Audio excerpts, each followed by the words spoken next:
Day 3. All right, and this is another quick fix. That's what I love about this week. It's quick fixes to the way that you're already interacting that are going to make people pay more attention and make you command more presence and more power in every interaction that you're in. So the one for today is going to be posture. And we talked about this in the module, but just a quick refresher.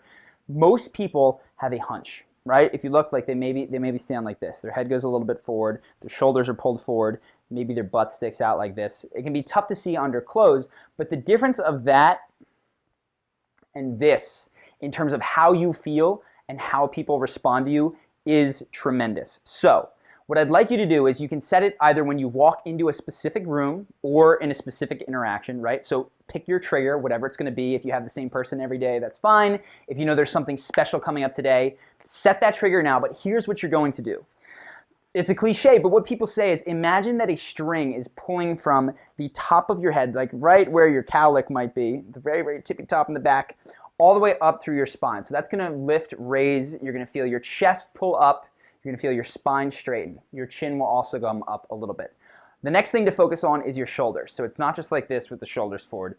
You want to pull the shoulders back such that if you had pencils or knives or anything pointing straight forward and you were to hold your hands like this, they would point perfectly parallel and not like this. They're not going to intersect. So that's where your shoulders need to be.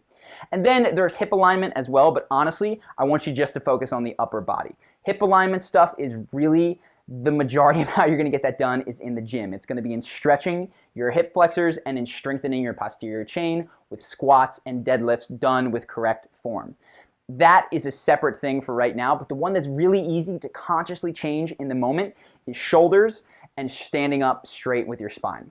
The last thing that you can consider is when you're interacting, where do you keep your weight in that interaction? So if I go stagger stance here and I stand back, it's very actually easy if I've got one foot about a half step forward and the weight of my body on my back foot.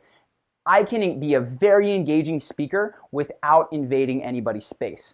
If you get this close to somebody, right, and you're not stagger stance, and you're just facing them, leaning in, standing up straight, it can be intimidating, especially if you're a bigger person. So if you're on the larger side, 1 foot forward, 1 foot back, 80% of the weight on that back foot, this is going to make it so that when you have that perfect posture, it's not as intimidating. It just commands respect. So that's it for day 3, and I will see you tomorrow for day 4.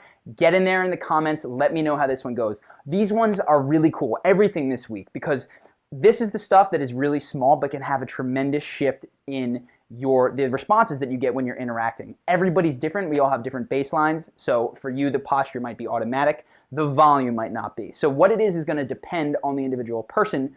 But I've seen maybe just one of these things this week have a tremendous impact. So make sure that you are continuing to do this stuff, setting the time, and making it happen.